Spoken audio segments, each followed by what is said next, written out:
mundo sabe, por mais que isso não seja colocado em prática como se desejaria, que a educação tem função estratégica no combate à pobreza e às desigualdades. A educação de qualidade e o acesso a ela tem o poder de colocar o cidadão no seu lugar de merecimento e transformar a vida das pessoas para muito melhor.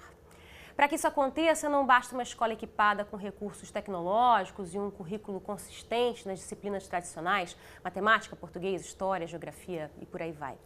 Algumas experiências provam que, às vezes, nem a existência de uma escola física é fundamental. Formar alunos críticos requer apresentar a eles diversos tipos de conhecimentos que se complementam. Ouvir, trocar, discutir, encantar. E é aí que entra a cultura popular, o folclore, as tradições comunitárias nessa reflexão. Hoje, em mais uma entrevista da série especial do Futura sobre Pobreza e Desigualdades, eu converso com o antropólogo Tião Rocha, fundador do Centro Popular de Cultura e Desenvolvimento de Minas Gerais. Tudo bem, Tião? Tudo bem. Antropólogo, mas também você gosta de dizer que você é antropólogo por formação acadêmica, educador popular por opção política. Folclorista por necessidade, mineiro por sorte. Então, devidamente apresentado. E atleticano por sina. Opa. Todo mundo tem um defeito grave. Tá bom. Aí depende do ponto de vista, né? Mas é uma sina, carrego com muito prazer. Então, vamos lá começar essa conversa. E eu querendo saber de você, qual é o papel que você acha, você que trabalha com cultura popular, que a cultura popular deveria ter, tem, ou deveria ter, se não tem, no ambiente formal da escola? Bom, eu acho que a escola deveria abrigar todas as formas possíveis, né, de pensamento, de saberes, de fazeres e de quereres, né? Mas não só trazer, mas dar para ele espaço significativo, não como alegoria nem acessório, mas que pudesse construir, né, o samba enredo na escola. Mas eu acho que isso, na minha experiência, há 30 anos atrás, eu me perguntei se era possível fazer educação sem escola ou se era possível a gente fazer boa educação debaixo de um pé de manga. E nós fomos experimentar fazer isso e descobrimos que é possível, sim. Mas que a gente pode fazer educação em qualquer lugar. Mas a gente não pode fazer boa educação se não tiver bons educadores. Quem são os bons educadores, né? São aqueles que geram as oportunidades de aprendizagem para todos. Então, mais do que ensinar, a função da escola é aprender com aquele que chega, que é o seu aluno, que ele possa trazer o seu mundo, a sua experiência vivida, seja aos 4, 5 ou 6 anos, aos 20, não importa. E essa experiência, ela é formada por uma cultura herdada, né, praticada, adquirida, e ela vem misturada, não é? Ela tem coisas das crenças, das tradições, mas tem da modernidade, da tecnologia, do contemporâneo. Quer dizer, é trazer isso e ver como é que isso faz sentido na vida das pessoas. Aí se você constrói a educação. Quer dizer, educação para mim é alguma coisa que só acontece no plural. Então tem que ter no mínimo 2 pessoas. E não é uma relação, né, de imposição, mas é de troca. E a gente tem que trocar o que tem pelo que não tem, né? Quem troca 6 por meia dúzia está perdendo tempo. Então, se somos plurais, eu e o outro professor e o aluno, eles são diferentes, não são desiguais. Portanto, essa relação de diferentes deveria ser uma relação de equilíbrio, de troca, de aprendizado. Quando isso acontece, funciona, porque ele aprende e troca, né? Quando essa relação é feita de uma forma, um que acha que sabe, o outro acha que não sabe, um que considera o que é mais importante, o outro é menos importante, tem menos valia, bom... Aí essa relação não se complementa, né, e não produz os resultados que se espera. Exatamente. Aí é o problema quando a diferença se vira desigualdade. Aí não funciona. Você falou aí da educação debaixo do pé de manga, né? Essa é a tua experiência há 30 anos, que se fazer educação sem escola física. Né? E trabalhando a cultura popular, a experiência dos seus alunos e dos seus professores nessa troca rica aí que você acabou de descrever para a gente. Quais têm sido os resultados disso? Lá onde é o teu campo de atuação, que é no Vale do Jequitinhonha, que é um lugar onde você verifica uma condição de pobreza, comunidades de pobreza monetária, vamos dizer assim, né? Que tipo de impacto esse tipo de experiência tem tido lá nos últimos 30 anos? Não, tem sido um processo para nós de aprendizado permanente, né? Quer dizer, nós começamos, na realidade, por uma cidade chamada Curvelo, que o Guimarães Rosa dizia que é a cidade capital da minha literatura. Foi por isso que eu fui para lá, atrás dos personagens do Guimarães Rosa. E lá começamos essa experiência, porque havia muita criança e não havia escolas suficientes. E quando havia escolas, eles não permaneciam na escola. Então, a indagação foi essa, né? Será que é possível a gente resolver, né, a educação dos meninos, ou primeiro tem que ter escola? E aí nós partimos para essa experiência que se mostrou que é absolutamente possível. O que a gente percebeu, né, a maneira de trazer as pessoas e elas se sentirem partes integrantes do processo educativo é quando elas podem se mostrar. E elas mostram o que têm. E eu não tenho que fazer juízo de valor se isso é certo, se é errado, se isso é antigo, novo, se isso convém. É o que tem, né? É o que é possível. E a partir daí a gente constrói juntos, né? O que a gente percebeu com isso, que foi construindo um monte de soluções. Então essa experiência nos permitiu, primeiro, construir uma pedagogia, que nós chamamos de pedagogia da roda. A outra pergunta é se os meninos podem aprender tudo que precisam aprender brincando, de forma lúdica, né, prazerosa, ou se a escola tem que ser o serviço militar obrigatório aos 7 anos. Hoje passou os 6, né? Linha de produção Fabril. Então nós começamos a fazer educação pelo brinquedo. Como é que a gente brinca com os meninos? Eles é que sabem brincar. Nós tivemos que canalizar a brincadeira e gerar processos de convívio, solidariedade, de compartilhamento. Pois é, isso é interessante, né? Aprender brincando. A gente sabe que o que a gente apreende de verdade na vida tem um sentido de prazer, porque você aprende com mais facilidade, mais rápido, você guarda mais aquilo que te dá prazer, claro, que você guarda na tua memória. Claro. O folclore tem muito desse caráter lúdico, né? Tem que gerar um valor, né? Tem que gerar um valor, né? Quer dizer, o sentido da cultura popular, ela permanece, ela se mantém enquanto ela tiver valor. Quer dizer, uma crença popular, uma tradição, qualquer que seja, um pensamento, se aquilo faz sentido para as pessoas, responde a uma série de anseios, né, ou dá para ela alguns sinais que ela crê, né, e dá valor àquilo, ele se mantém ad eterno, né? Então, as crenças populares, as festas e todos os rituais que hoje são colocados, né, dentro dessa caixa chamada de folclore, é tudo aquilo que permanece.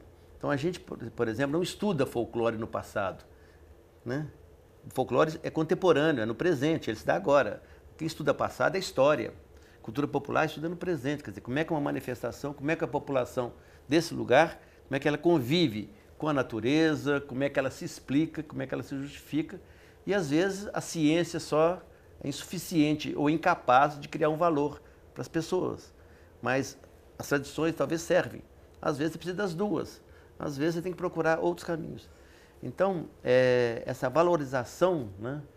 E no caso da educação, quer dizer, você perguntar para um menino, como eu fiz há 28 anos atrás, tudo que a gente for fazer aqui, nós vamos cantar, dançar, escrever, brincar, escrever, tudo, brincando, topam. É o óbvio, né? Óbvio. É igual perguntar para passarinho se ele quer voar, né? Agora, quando você valoriza o que esse menino traz para você da vida dele, do dia a dia dele, que tem a ver com a cultura onde ele vive, e aí a cultura popular ali do lugar onde ele está, isso dá para ele uma garantia de que a identidade dele vale muito, né? Isso tem uma força incrível para a vida dele. Exato. Não tem? Linka. A casa, a rua e a escola é um contínuo. Não há separação, não há fragmentação. Não, na minha casa eu posso brincar. Na rua com os meus amigos eu posso brincar. Na escola eu tenho que brincar de outro jeito. Então, é um contínuo. Um dia eu mostrei uma prensa de fazer queijo, que é coisa que mineiro gosta muito, para os garotos. E aí um garoto chamado Robinho, 11 anos na época, ele falou assim, eu sei fazer isso. Eu falei, sabe nada, Robinho? Ele falou, claro que eu sei. Ele falou, por que você sabe? É porque eu sei fazer caminhãozinho de madeira. Eu falei, e daí? Ele falou, quem aprendeu a fazer caminhãozinho de madeira, faz qualquer coisa de madeira. É só colar, juntar e pregar de outro jeito, bobo. Presta atenção. Esse menino me deu uma grande lição. Nós não somos criadores de produtos, nós somos criadores de formas. De quantas maneiras diferentes e inovadoras eu posso educar uma criança. E dessa forma, com essa troca, as crianças em formação, são cidadãos em formação, percebem que a criatividade deles pode ser usada para qualquer coisa na vida, né? Claro. Esse menino virou empresário de móveis, ele é um designer. Se aos 11 anos ele já sacava que quem aprendeu a fazer caminhãozinho faz qualquer coisa de madeira, ele foi só aprimorando isso. Quer dizer, ele desenvolveu o seu ofício, né? E nós aprendemos, né, a sair da caixa, né, a pensar de uma forma absolutamente criativa. Pois é, você está falando em sair da caixa. Uma coisa que eu queria perguntar para você é o seguinte, o folclore vamos pensar em ambientes urbanos, tá? Nós estamos no Rio de Janeiro, esse estudo aqui no Rio de Janeiro, mas podia acontecer em qualquer grande cidade do Brasil. Quando as escolas trabalham o folclore com as crianças das grandes cidades, falam do Saci Pererê, da Iara, das lendas da floresta, e muito pouco se sabe do folclore ou da cultura popular de outras partes do Brasil, né? As crianças pouco têm acesso àquele modelo ali dentro da caixa. Qual a avaliação que você faz disso? Por que isso acontece? Por que a escola não consegue? Os professores não entendem, a escola não conhece também, tem medo de também sair um pouquinho e oferecer outro tipo de conhecimento? Como é que funciona isso? Eu acho que primeiro é uma perca de tempo total, né? Quando você determina data e faz uma programação tão fechada e tão alheia, né, do interesse do dia a dia dos alunos, quando você pensa que os meninos do Rio de Janeiro vão ter que estudar Iara, Saci Pererê e todas essas coisas, né? Que não deixa de ser importante, que não deixa de ser importante. Não, só é importante, mas no momento certo. Antes disso vir como valor, eles tinham que aproveitar qual que é do dia a dia. Quais são as tradições que ele tem na família, dos rituais de passagem, dos provérbios, das linguagens, das tradições, qual que é a música, as cantigas, né? Os alimentos, como é que se vive, como é que é a linguagem, os dialetos, né? Os brinquedos. Quer dizer, todo esse exercício, se não puder dar ênfase para isso, o outro, ele entra sem nenhum valor, né? Os meninos têm desinteresse. Para que eu vou aprender isso? O negócio é tão longe, tão distante. E a escola, né? E isso é uma questão que a escola herdou, né? A cultura popular e o folclore, ele sempre foi visto como aquelas coisas dos povos mais distantes, mais atrasados, mais isso. Isso aí é um defeito da antropologia lá na sua origem. Inclusive, tudo que não é sério se diz, isso é folclore. Isso aqui não é científico, isso aqui é folclore, deu certo. A folclorização da cultura é coisificar as coisas e começar a olhar essas coisas como tivessem vida própria. Elas existem de per si, né? E essas coisas existem quando fazem sentido, né? Como eu te dizia. Se não fizer sentido, vai morrer, né? A cultura morre, renasce, revive. Então, e a escola tem dias para isso, como ela tem o dia da árvore, o dia do índio, ela tem então, o dia do folclore e o dia da bandeira. Quer dizer, qual que é a finalidade disso? Nada. Cumprir o ritual, né? A ordem unida, é a produção fabril, em série, e vamos... Quer dizer, é um desperdício de tempo, né? E do sentido, o desvaziamento do sentido do papel que ela tem, da função social que ela possa ter. Então, ouvir o outro e aprender, né? A sabedoria que um menino de 7 anos, de qualquer bairro do Rio de Janeiro, quando vai pela escola pela primeira vez, né? Como é que ele fala da vida, como é que ele se explica o mundo que ele vive. É um banho. Você acha que quando isso se consolida, é possível a pessoa poder compreender a história de qualquer outro lugar e aí a cultura popular de qualquer outro lugar? Acho que isso é o mais importante. Há muitos anos eu tive uma experiência aqui no Rio e fomos trabalhar em áreas de periferia, de favela, com os meninos. Eles falaram, nós queríamos fazer um livro sobre a gente, mas um livro bonito, capa dura, colorido, como todo livro deve ser. E eles escreveram o dia a dia deles, que era um grau assim de violência que eles sofriam em casa, na rua, que eles observavam, que nós ficamos meditando. Vamos fazer um livro bonito que só fala, sabe, do lado vazio do copo, né? Falei, mas é essa a história deles.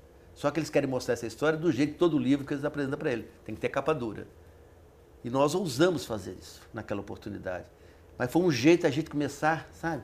Não adianta eu pintar de rosa um mundo que não é rosa.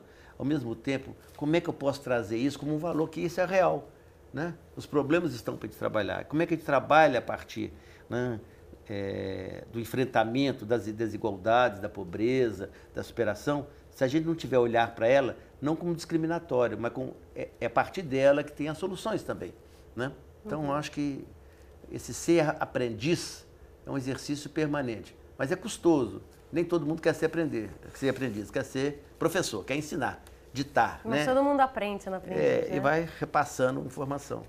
Tião, muito obrigada pela tua presença aqui, viu? Bom, e por hoje é só. Obrigada pela sua companhia, sua presença aqui nessa conversa também. Um abraço e até a próxima. Tchau, tchau.